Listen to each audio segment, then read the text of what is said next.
વિષય હિન્દી, ધોરણ 9, પાઠ 9, નિર્ભય બનો. એમના લેખક છે ફણેશ્વરનાથ રેણુ. તો વિદ્યાર્થી મિત્રો, આપણે આ ફણેશ્વરનાથ રેણુ છે, એમનો જન્મ 1921માં થયો હતો અને એનું મૃત્યુ 1977માં થયું હતું. એ આપણે ચર્ચા કરી ચૂક્યા છીએ. હવે આ જે પ્રસિદ્ધ आंचलिक कथाकार रेणु जन्म बिहार में वर्तमान बिहार पूर्णिया जिले के औराही हिंगना गांव में हुआ था। उनकी शिक्षा दीक्षा उनके गांव विराटनगर यानी कि नेपाल तथा वाराणसी में हुई। उन्होंने भारत तथा नेपाल के स्वाधीनता आंदोलन में सक्रिय भाग लिया था। कारावास भोगा, कारावास એટલે કે જેલવાસ ભોગવ્યો। कुछ समय तक उन्होंने आकाशवाणी पटना में कार्य किया। अपने पहले उपन्यास मेला आंचल के प्रकाशन के साथ ही वे विख्यात हो गए। विख्यात यानी कि प्रसिद्ध हो गए। उसके पहले वे एक कहानीकार तथा रिपोर्टाज लेखक के रूप में साहित्य जगत में सुपरिचित हो चुके थे। એ પહેલાંથી કહાનીકાર અને રિપોર્ટાજ એટલે કે રિપોર્ટર તરીકે લેખકના રૂપમાં સાહિત્ય જગતમાં એ સુપરિચિત એટલે કે પોતાનો પરિચય આપી ચૂક્યા છે। હવે આ જે અંશ છે, रेणु जी की रचनाओं में उनका जीवन अनुभव मुखरता है। मुखरता એટલે કે અનુભવ જે છે તે આપણે જોવા મળે છે। જીવન કી સુરૂપતા કુરૂપતા, સુરૂપતા એટલે કે સુંદરતા અને કુરૂપતા એટલે કે એનું કદરૂપો को मानवीय सरल हृदयता तथा पूर्ण तटस्थता के साथ उन्होंने अपनी रचनाओं में व्यक्त किया है। मानवीनी अंदर जो सुंदरता है और एनी अंदर जो कदरूपता है ये एमणे मानवीय सरल हृदयता मानवीना हृदयपूर्वक पूर्ण तटस्थ रीते एमणे ये रचना में व्यक्त करी है। उनकी भाषा में लोक बोलियों के शब्दों का प्रयोग ध्यानाकर्षण है। भाषा में ताजगी और नयनापन है। मेला आंचल, पलटी, परिकथा, जुलूस, पलटू, बाबू रोड, कितने चौराहे आदि उनके प्रमुख उपन्यास तथा थुमड़ी, अग्निखोर, एक आदिम रात्रि की महक आदि उनके प्रमुख कहानी संग्रह है। प्रमुख यानी कि मुख्य। भारत सरकार ने उन्हें पद्मश्री की उपाधि से सम्मानित किया है। હવે જોઈએ કે આપણે આ પાઠમાં શું ભણવાનું છે।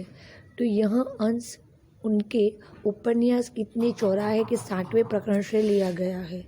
विद्यार्थी जीवन में ही मानवीय सामाजिक मूल्यों के प्रति कथानायक मनमोहन का कैसे झुकाव होता है, इस अंश में उसका चित्रण है।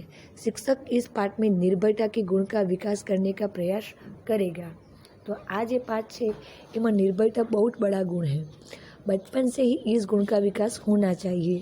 लेखक के उपन्यास कितने चौराहों से इस अंश के सभी पात्र नवयुवक है, लेकिन युवान है। उनमें निर्भयता दिखाई देती है। जो डरते हैं उन्हें निडर बनाने का प्रयत्न किया जाता है। तो आ पाठ में जोजो कि प्रियोडा जे छे एનું પૂરું નામ છે प्रियव्रत राय। तो ये प्रियव्रत राय मैट्रिक में पढ़ने वाला प्रियोडा अपने स्कूल का लोकप्रिय विद्यार्थी है। आ पाठ में આપણે પાઠનો સાર જોઈએ છે કે પાઠમાં શું કહેવા માંગે છે।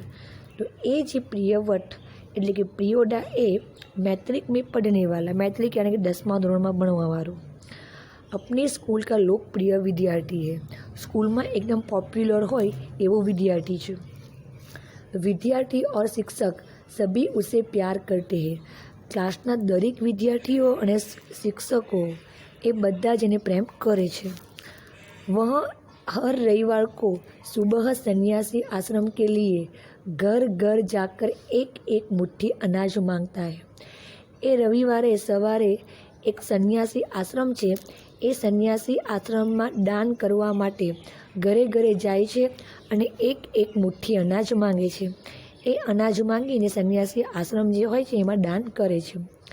बीमार छात्र या शिक्षक की भी वह पूरी सेवा शुश्रूषा करते हैं। तो अहीं આગળ કહે છે કે કોઈ બીમાર વિદ્યાર્થી હોય કે કોઈ શિક્ષક હોય તેની પણ તે शुश्रूषा એટલે કે સેવા કરે છે। इसके लिए उसने एक क्लब बनाया है। એના માટે એમણે એક ક્લબ બનાવી છે। वही उसका प्रमुख है। અને ક્લબ એટલે કેવું ભાઈ કે ક્લબ જેવું બનાવે, એમાં બધા મેમ્બરશીપ ભેગા થાય। તો એમાં એ ક્લબનો પ્રમુખ કોણ છે? પ્રિયોડા છે। सब उसकी इज्जत करते हैं અને દરેક લોકો આની ઇજ્જત કરે છે। ત્યાર પછીનો પોઈન્ટ છે કે શનિવાર કા કાર્યક્રમ। तो हर शनिवार को प्रियोडा के दल के सदस्य परमान नदी के उस पार बालूचर नामक स्थान पर एकत्र होते हैं। तो दरेक शनिवारे प्रियोडाना दળના સભ્યો, દળ એટલે કે કહેવાય એનું જે એક જૂથ છે તે એના જૂથના દરેક સભ્યો એ પરમાન નદી છે એના પેલા પાર બાલુચર નામનું એક સ્થળ છે ત્યાં આગળ એકઠા થાય છે। वे खेलते कूदते हैं, તેઓ હસે છે, રમે છે और रविवार का कार्यक्रम का तय करते हैं અને રવિવારે કયો કાર્યક્રમ કરવાનો એ નક્કી કરે છે। किसे कौन सा काम दिया जाएगा यह भी बताया जाता है।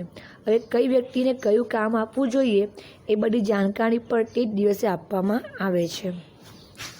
ત્યાર પછી છે મોના યાને કે મનમોહન का नया सदस्य बनना। એવી એની જે યુનિટી છે એનું એક ક્લબ છે, એ ક્લબમાં મોના એટલે કે મનમોહન નામનું એક નવો સદસ્ય એટલે કે મેમ્બર બન્યો છે। એ કાલુ મોના એટલે કે मनमोहन नामक लड़के को क्लब का सदस्य बनाने के लिए लाता है।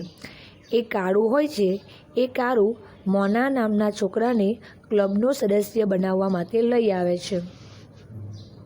प्रियोडा उससे कई सवाल पूछते हैं। प्रियोडा तेने કેટલાક સવાલો પૂછે છે। जैसे किस आधुनिक नेता को लोग भगवान का अवतार मानते हैं। એમાં સવાલ હતો એવા કયા આધુનિક નેતા છે કે લોકો એને ભગવાન માને છે। એનો જવાબ હતો ગાંધીજી। પદ લીખ કર તુમ ક્યાં બનોગે। પછી કહે છે કે ભણી ગણીને તું શું બનીશ। એનો જવાબ હતો વકીલ। बीमार लोगों की सेवा करना जानते हो। પછી કહે છે જે માંદા હોય છે, બીમાર હોય છે, તને એની સેવા કરતા આવડે છે। તો એના જવાબમાં એણે કહ્યું सीख लेंगे એટલે કે હું શીખી જઈશ। यदि रोगी हैजा पीड़ित हुआ तो કહે છે કે અહીંયા हैजा એટલે કોલેરાની બીમારી। તો કહે છે કે જો કોઈ વ્યક્તિ કોલેરાથી પીડિત હશે તો પ્રશ્નાચિહ્ન। इस प्रश्न के उत्तर में मौना चुप रहा। आ प्रश्नों उत्तर ए आपतो नहीं, ए चुप रहे छे क्योंकि वह हैजे से डरता है। ए जवाब नहीं आपतो कारण के ते कोलेराथी खूब ज डरतो हतो। आगर मौना गाना जानता था। मौना ने गीत गाता आवड़तुं हतुं परंतु तैरना उसे नहीं आता था। मौना ने गीत गाता आवड़तुं हतुं परंतु एने तरवानुं आवड़तुं न हतुं। हवे આગળનો પોઈન્ટ છે એની ચર્ચા આપણે આગળના વિડીયોમાં કરીશું। તો આજે આપણે ખાલી 3 પોઈન્ટ જોયા। એક પ્રિયોડા કોણ છે, પ્રિયોડાના શનિવારનો કાર્યક્રમ શું છે અને પ્રિયાના ક્લબમાં જે મોના એટલે કે મનમોહન નામનો સદસ્ય બને છે એની ચર્ચા આપણે કરી છે। તો આ 3 પોઈન્ટમાં આપણે જોવા મળે છે કે પ્રિયોડા કોણ હતો, એના સદસ્ય બનવા માટે કોણ આવે છે અને કેવા પ્રકારના સવાલ પૂછે છે। હવે પાઠના આગળની ચર્ચા આપણે આગળના પીરિયડમાં કરીશું।